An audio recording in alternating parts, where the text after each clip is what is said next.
হোটেলে খাওয়ার সময় আমার শাশুড়ির হাত থেকে ভুলবশত খাবারের থালাটি মাটিতে পড়ে গেল। এতে আমার স্বামী রেগে তার মায়ের মুখে জোরে একটা থাপ্পড় মেরে দিল। মার খেয়ে শাশুড়ি কাঁদতে কাঁদতে ছেলের কাছে ক্ষমা চাইতে লাগলো। দেখে আমার বুকের ভেতরটা মোচড় দিয়ে উঠল। আমার শাশুড়ি সারা রাত কাঁদল, আর সকালে তার মৃত্যু হয়ে গেল। এই ঘটনার পর আমি স্বামীকে ছেড়ে বাবার বাড়িতে চলে এলাম আর ডিভোর্সের মামলা দায়ের করলাম। পরে যখন নিজের জিনিসপত্র আনতে শ্বশুর বাড়িতে গেলাম, তখন স্বামীকে দেখে আমার বুকটা ফেটে যাওয়ার উপক্রম হলো। কেননা আজকে সকালে হঠাৎ ঘুম থেকে চমকে জেগে উঠলাম, কেননা বাইরে থেকে অদ্ভুত আওয়াজ আসছিল। আমি তাড়াতাড়ি বিছানা ছেড়ে বাইরে ছুটে এসে শাশুড়ির ঘরের দরজার কাছে দাঁড়িয়ে ভেতরের অবস্থাটা বোঝার চেষ্টা করলাম। ভেতরের দৃশ্য দেখে আমার তো হুঁশ উড়ে গেল, কেননা আমার স্বামী তার মায়ের চুলের মুঠি ধরে তাকে শাসাচ্ছিল, আর শাশুড়ি কাঁদতে কাঁদতে নিজেকে ছাড়ানোর চেষ্টা করছিল। হঠাৎ আমার সন্নিত ফিরে এলে আর আমি ঘরে ঢুকে বললাম, তুমি এটা কী করছো? ছাড়ো। আমি এই কথা বলার সাথে সাথেই আমার স্বামী বিরাট তার চুল ছেড়ে দিল এবং একটা বাজে গালি দিয়ে জিনিসপত্রে লাথি মেরে ঘর থেকে বেরিয়ে গেল। আমার শাশুড়ি আমার হাত ধরে কাঁদতে কাঁদতে বললেন, অনেক বড় উপকার করলে মা। তার কষ্টময় কণ্ঠটা শুনে আমার মনটা কেঁপে উঠল, আর আমি অবাক হয়ে ভাবছিলাম, একজন ছেলে নিজের মায়ের সঙ্গে এমন আচরণ কিভাবে করতে পারে। এরপর আমি তাকে বললাম, আপনি একটু বসুন, আমি আপনার জন্য নাস্তা বানিয়ে আনছি।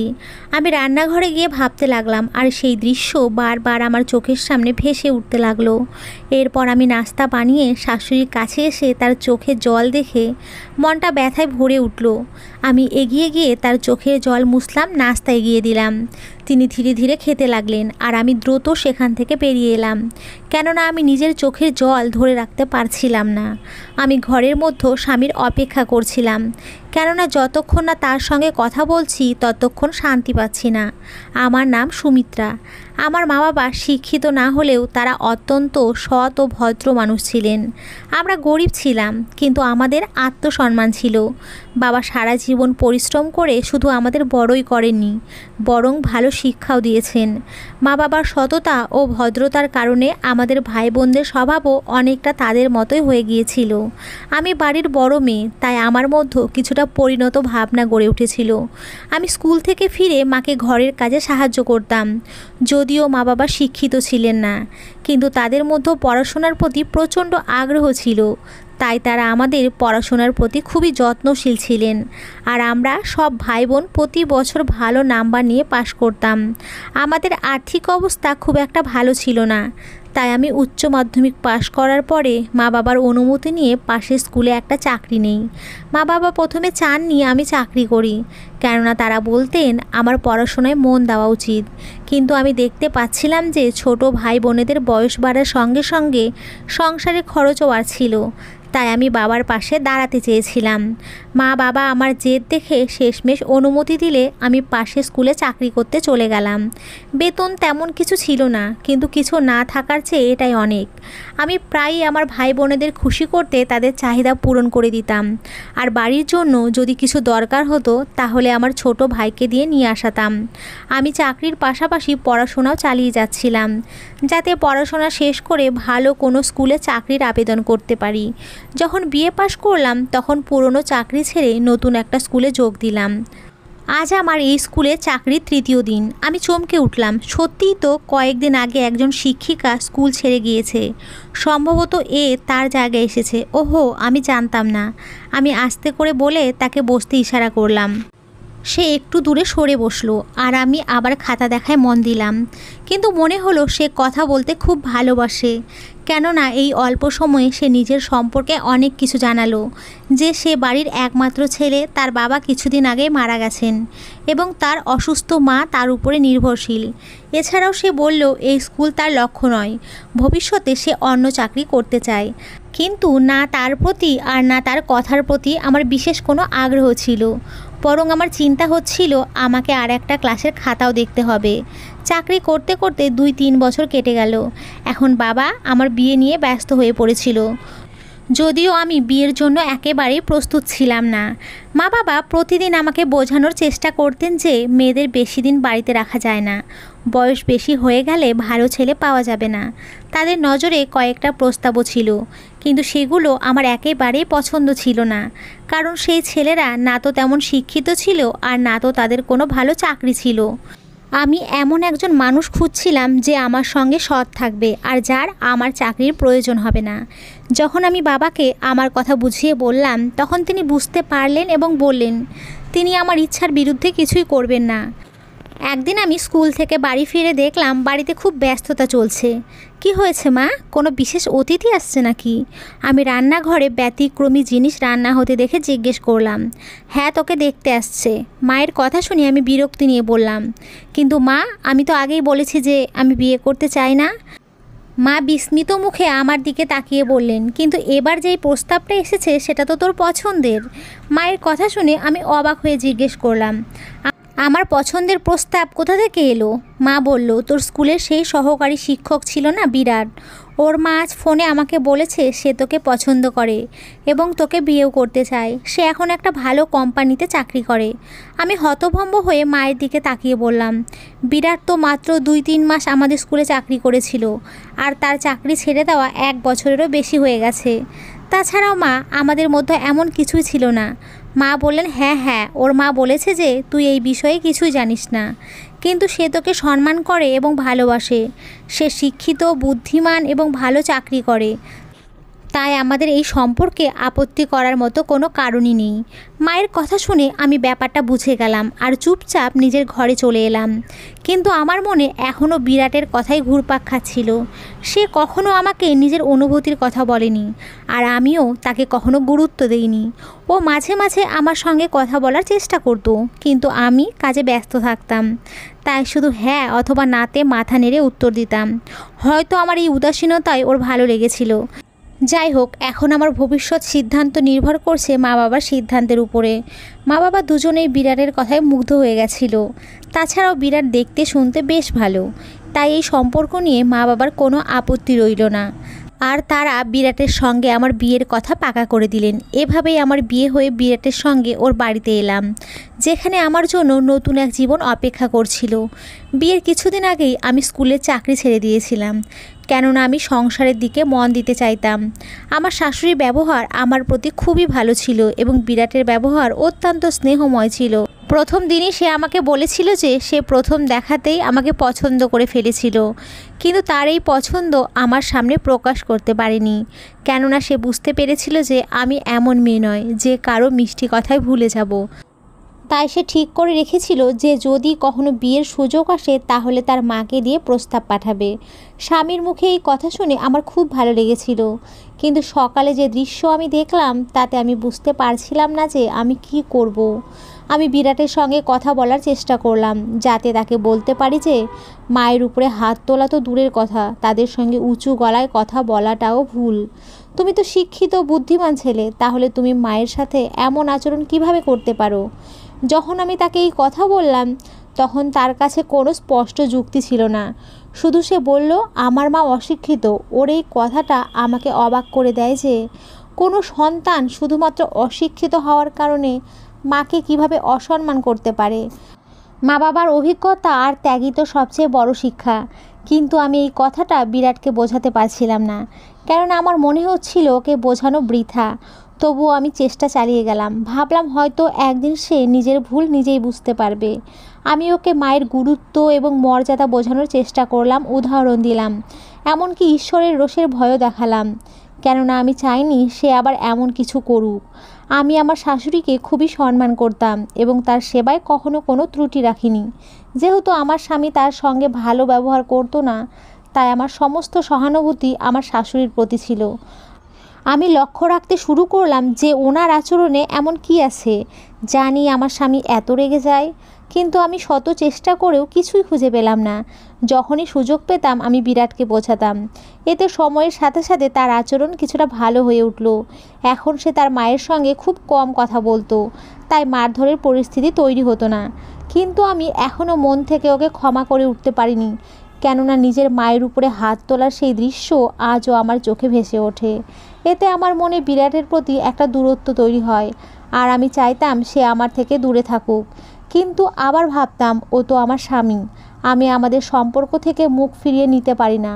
এই ঘটনার কথা আজও আমি মা বাবাকে বলিনি, কেননা আমি চাইতাম না আমার স্বামীর খারাপ দিক অন্যদের সামনে প্রকাশ হোক। কিন্তু আমার সব চেষ্টা বৃথা হয়ে গেল। একদিন আমি শাশুড়ির ঘরে গিয়ে দেখলাম উনি মন খারাপ করে চুপচাপ বসে আছেন। আমি তাকে আমাদের সঙ্গে এসে চা খেতে বললে তিনি এলেন। সেদিন বিরাটের মুড খুব ভালো ছিল, সে খুব খুশি মনে কথা বলছিল। আমিও স্বস্তি পেলাম যে আজ সে তার মায়ের সঙ্গে ভালো ব্যবহার করছে। এরপরে কথায় কথায় শাশুড়ি মা বললেন, আমি প্রার্থনা করি ঈশ্বর যেন তোমাদের তাড়াতাড়ি সন্তান দেন। শাশুড়ির এই কথা শুনে আমি একটু অস্বস্তিতে পড়ে গেলাম, কিন্তু বিরাট রেগে গেল এবং বলল, কী যা তা বলছো মা, আমরা তো এখনও সন্তান নেবার কথা ভাবিও নি। শাশুড়ি মা বললেন, আমার তো নাতি নাতনিকে কোলে নিতে খুব ইচ্ছা করে, তাই আমি ঈশ্বরের কাছে প্রার্থনা করি। তখনই হঠাৎ বিরাট রেগে গিয়ে বলল, তোমার প্রার্থনা তুমি নিজের কাছেই রাখো আর নিজের জন্য প্রার্থনা করো, সেটাই তোমার জন্য ভালো হবে। চুপ করো, তর্ক করছো কেন? আমি বিরাটকে থামানোর চেষ্টা করলাম, কারণ আমি চাইতাম না কোনো ঝামেলা বাঁধুক। আমার শাশুড়ি বললেন, যখন তোর নিজের সন্তান হবে তখন বুঝবি মায়ের গুরুত্ব কী। এই কথায় বিরাট আরও ক্ষেপে গেল এবং চেঁচিয়ে বলল, তুমি আমার জন্য করেছোইটা বা কী? সে আগে চিৎকার করতে লাগলো দেখে আমার শাশুড়ি ভয়ে উঠে দাঁড়ালেন, আর তখনই হঠাৎ বিরাট ওনাকে ঘুষি মারল। এতে শাশুড়ি লজ্জায় লাল হয়ে গেল এবং তিনি চোখের জল চেপে চুপচাপ নিজের ঘরে চলে গেলেন। আর বিরাট রাগে গজগজ করতে করতে বাড়ি থেকে বেরিয়ে গেল। এটা দ্বিতীয়বার যখন সে আমার চোখের সামনে নিজের মায়ের উপরে হাত তুলল। আমি তাকে অনেক বুঝিয়েছি, কিন্তু তার উপরে কোনো প্রভাব পড়েনি। হয়তো সে এমন একজন যার কথায় কথায় হাত তোলার অভ্যেস আছে। আমার খুবই খারাপ লাগছিল, তাই আমি সিদ্ধান্ত নিলাম যে আমি স্পষ্ট ভাষায় বিরাটকে জানিয়ে দেব যে আমি এসব আর সহ্য করতে পারবো না। কয়েক ঘন্টা পরে সে বাড়ি ফিরে বলল, খেতে দাও, আমার খিদে পেয়েছে। তার ব্যবহার দেখে মনে হচ্ছিল যেন কিছুই ঘটেনি। আমি খাবার বেড়ে তার সামনে দিলাম। তখন সে বলল, তুমিও খেতে বসো। আমি বললাম, আমার খিদে নেই। এরপরে বিরাট খেয়ে উঠে গেল। আমি শাশুড়িকে খাওয়াতে তার ঘরে খাবার নিয়ে গেলাম। তিনি হেঁচকি তুলে তুলে কাঁদছিলেন আর বলছিলেন, দেখো ছেলে যখন খেতে দেয় তখন কিভাবে অপমান করে। আমি তার পায়ে হাত দিয়ে আমার স্বামীর ব্যবহারের জন্য ক্ষমা চাইলাম, কিন্তু তিনি বললেন, আরে পাগলি, তুমি কেন ক্ষমা চাইছো? এতে তোমার কি দোষ? তুমি তো খুবই ভালো, ঈশ্বর তোমাকে সুখে রাখুন। এরপরে আমি বাসন গুছিয়ে ঘরে এসে বিরাটের জন্য অপেক্ষা করতে লাগলাম। বিরাট ঘরে এলে আমি তাকে বললাম, বিরাট, আমি একটা সিদ্ধান্ত নিয়েছি যে আমি আর এই বাড়িতে থাকবো না। বিরাট হতবাক চোখে আমার দিকে তাকিয়ে বলল, এসব তুমি কি বলছো? আমি বললাম, মায়ের প্রতি তোমার এই দুর্ব্যবহার আমি সহ্য করতে পারছি না। আমি তোমাকে বোঝানোর অনেক চেষ্টা করেছি, কিন্তু তুমি বুঝতেই চাও না, কারণ এটা তোমার অভ্যাস হয়ে গেছে। সে হতবাক হয়ে বলল, আমি চেষ্টা করছি তো, প্লিজ এটা করো না। তার কথায় কোনো অনুশোচনা ছিল না। তাই আমার মনে হলো, যে ছেলে নিজের মায়ের উপরে হাত তুলতে পারে সে সব কিছুই করতে পারে। তাই আমি উঠে গিয়ে নিজের জিনিসপত্র গোছাতে শুরু করলাম। বিরাট আমার কাছে এসে আমার পায়ের কাছে বসে বলল, আমাকে ক্ষমা করে দাও, আর কখনো হবে না। আমি আমার দিক থেকে অনেক চেষ্টা করি, কিন্তু কিছু একটা হয়ে যায়। আমায় একটু সময় দাও প্লিজ। আমি প্রতিজ্ঞা করছি নিজেকে ঠিক করার জন্য আমি সব রকম চেষ্টা করব। মায়ের কাছে গিয়ে ক্ষমা চাইব। আমি জানি আমি যা করেছি তা অন্যায়, কিন্তু কিভাবে যেন আমি নিয়ন্ত্রণ হারিয়ে ফেলি আর আমার নিজের উপরে কন্ট্রোল থাকে না। বিরাটের কথা শুনে আমি দোটানায় পড়ে গেলাম যে হয়তো আমার ওকে আর একটা সুযোগ দেওয়া উচিত। তাছাড়াও আমি আমার বাবা মায়ের উপরে বোঝা হয়ে বসে থাকতে চাইনি। তাই ভাবলাম বিরাটকে একটা সুযোগ দেওয়াই ভালো। যদিও বিরাটের ব্যবহার আমার সঙ্গে সবসময় ঠিকই ছিল, কিন্তু আমি বুঝতে পারতাম না সে নিজের মায়ের সঙ্গে কেন এমন করে। হয়তো এর পেছনে কোনো কারণ আছে। আমি জানার চেষ্টা করেছিলাম, কিন্তু কোনো পরিষ্কার কারণ আমার সামনে আসেনি। যাই হোক, আমি চিন্তা ভাবনা করে বললাম, ঠিক আছে, এখন সত্যিই বিরাটের ব্যবহার অনেক বদলে গেছে। সে আর নিজের মায়ের উপরে রাগ করতো না, বরং হাসি খুশি মনে মায়ের সঙ্গে কথা বলতো আর তার খেয়ালও রাখতো। এই ঘটনা পার হওয়ার 2 বছর হয়ে গেল। এই সময় বিরাট নিজের মায়ের সঙ্গে কোনো দুর্ব্যবহার করেনি। একদিন বিরাট বাইরে খেতে যাওয়ার কথা বললে আমি তাকে বললাম, বিরাট চলো, মাকেও সঙ্গে নিয়ে যাই। উনি একা বাড়িতে থেকে কি করবেন? বিরাট রাজি হয়ে বলল, ঠিক আছে, তাহলে মাকে রেডি হতে বলো। আমিও খুশি মনে শাশুড়ির ঘরে গিয়ে তাকে রেডি হতে বললাম। এরপরে আমরা রেস্টুরেন্টে গিয়ে একসঙ্গে গল্প করতে করতে খেতে বসলাম। আমি সবার আগে শাশুড়ির প্লেটে খাবার পরিবেশন করলাম। তিনি খেতে শুরু করলে হঠাৎ তার হাতে লেগে থালাটা মাটিতে পড়ে গেল। থালা পড়ার শব্দে আশেপাশে সবাই আমাদের দিকে তাকাতে লাগলো। এতে আমার শাশুড়ি খুবই লজ্জা পাচ্ছিল, বিরাটকেও লজ্জিত মনে হচ্ছিল। তাই আমি সঙ্গে সঙ্গে শান্তভাবে জিনিসগুলো তুলতে শুরু করলাম। ঠিক তখনই একজন ওয়েটার ছুটে এসে বলল, আমি করে দিচ্ছি ম্যাডাম। আমি শাশুড়ি মাকে বললাম, আমি আপনার জন্য আর একটা থালা নিয়ে আসছি। উনি বললেন, থাক, দরকার নেই। এই কথায় বিরাট রেগে গিয়ে বলল, এরা খেতে বসারও আদব কায়দা জানে না, তোমার ইচ্ছা ছিল এনাকে সঙ্গে আনার, এখন দেখলে তো সবার সামনে কেমন অপমানিত হতে হলো। ওর এই কথা শুনে আশেপাশের সবাই আমাদের দিকে তাকাতে লাগলো। তখনই হঠাৎ বিরাট প্রচণ্ড জোরে তার মায়ের গালে একটা থাপ্পড় মেরে বসলো। এই হঠাৎ আক্রমণের জন্য শাশুড়িমা একদমই প্রস্তুত ছিলেন না, তাই তিনি চেয়ার থেকে পড়ে গেলেন। আবার আশেপাশে সবাই আমাদের দিকে তাকাতে লাগলো, আর আমি পুরোপুরি স্তব্ধ হয়ে গেলাম। আমি সঙ্গে সঙ্গে শাশুড়িমাকে মাটি থেকে তুলে চেয়ারে বসালাম। তার পুরো শরীর কাঁপছিল। ওনার অবস্থা দেখে আমার খুব কষ্ট হচ্ছিল, আর বিরাটের উপরে প্রচণ্ড রাগ হচ্ছিল। আমি ধীরে কিন্তু দৃঢ় কণ্ঠে বললাম, বিরাট, তোমার এমনটা করা উচিত হয়নি। তুমি নিজের মায়ের চিন্তা না করে লোকে কি বলবে তার চিন্তা করছো। কিন্তু বিরাটের চোখে শুধু রাগ আর অভদ্রতা ছিল।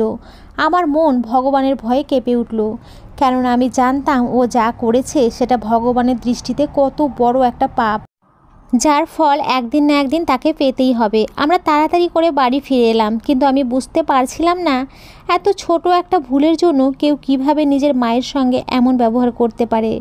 আমি বুঝে গেলাম সে কখনো বদলাবে না, সে কখনো নিজের মায়ের সম্মান করতে পারবে না। সে সব সময় নিজের মাকে অশিক্ষিত বলতো, অথচ সবচেয়ে বড় অশিক্ষিত তো সে নিজেই। অন্যরা কী ভাববে সেটা তার কাছে নিজের মায়ের সম্মানের থেকেও বেশি গুরুত্বপূর্ণ।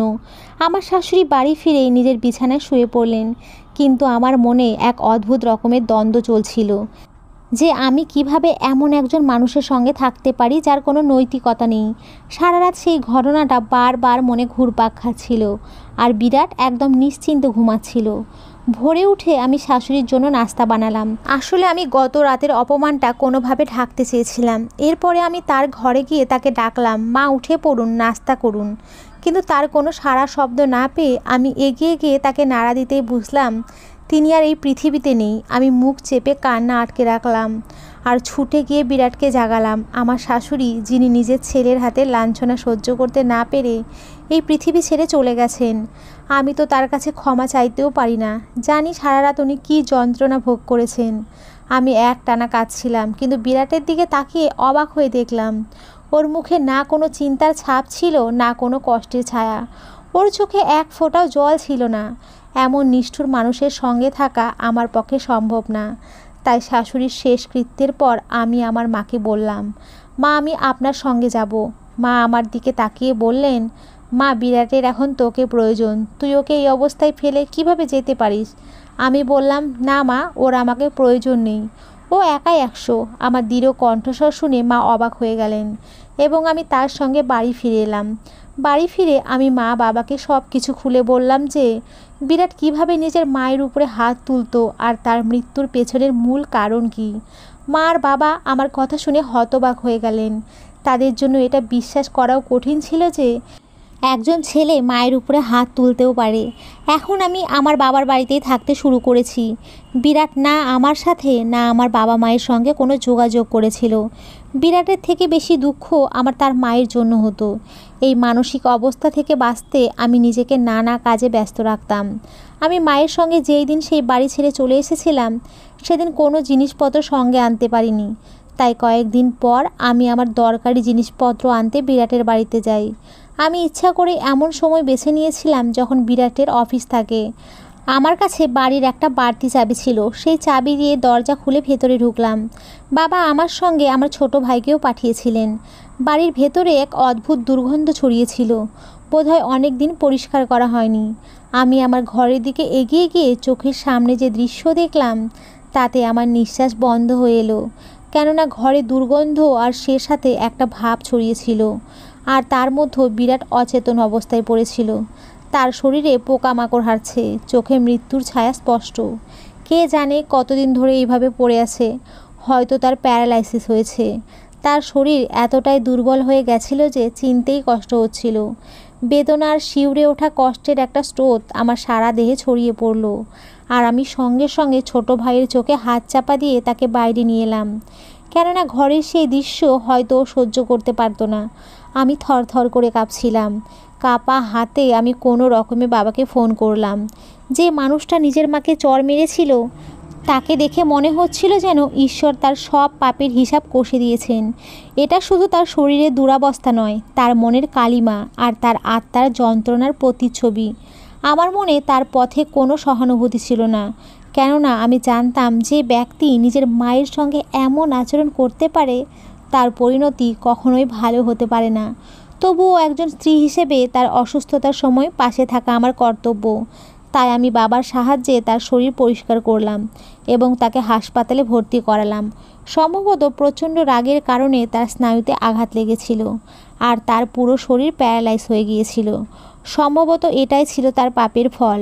প্রত্যেক কর্মেরই ফল আছে, আর সেই ফল মানুষকে একদিন না একদিন ভোগ করতেই হয়। সেই ব্যক্তি অন্যের সঙ্গে খারাপ ব্যবহার করবে, সে একদিন না একদিন তার শাস্তি পাবেই। যে নিজের মাকে সম্মান করতে জানে না, সে কখনো সত্যিকারের শান্তি সুখ পায় না। আমি হাসপাতালে থেকে তার সেবা করেছি, একটু অবহেলা করিনি। সে তার মায়ের সঙ্গে যেমন আচরণ করেছিল তেমনই ফল পেয়ে গিয়েছে। তার শাস্তি ছিল একটা শিক্ষা। আমি তার পক্ষ থেকে ঈশ্বরের কাছে ক্ষমা চেয়েছি, কেননা ঈশ্বর তার ক্ষমা চাওয়ার শক্তিও রাখেননি। তাকে এতটাই অসহায় করে দিয়েছিলেন যে সে শুধু করুণা বড় চোখে আমার দিকে তাকিয়ে থাকতো। আমি তাকে কষ্ট দেইনি, বরং তার যত্ন নিয়েছি। হয়তো এখন সে নিজেই বুঝে গিয়েছিল যে এইসব তার মায়ের প্রতি করা পাপের শাস্তি। হাসপাতালে তার কিছুটা শারীরিক উন্নতি হয়েছিল, কিন্তু শেষ রক্ষা হয়নি। 1 সপ্তাহ পরেই হাসপাতালে থাকার পর শেষমেশ সেই পৃথিবী ছেড়ে চলে গেল। তার মৃত্যুতে আমি দুঃখ পেয়েছিলাম, কিন্তু আমার এই স্বস্তি ছিল যে তার শেষ সময়ে আমি তার পাশে থেকেছি, তার সেবা করেছি। তার মৃত্যুর পরেও আমি তার জন্য ঈশ্বরের কাছে ক্ষমা চেয়ে গেছি, কারণ আমি আশাবাদী যে হয়তো ঈশ্বর তাকে ক্ষমা করবেন। তো বন্ধুরা, তোমরা সকলেই খুব ভালো থেকো, সুস্থ থেকো। সকলকে অসংখ্য ধন্যবাদ। নমস্কার বন্ধুরা, ভালো থেকো।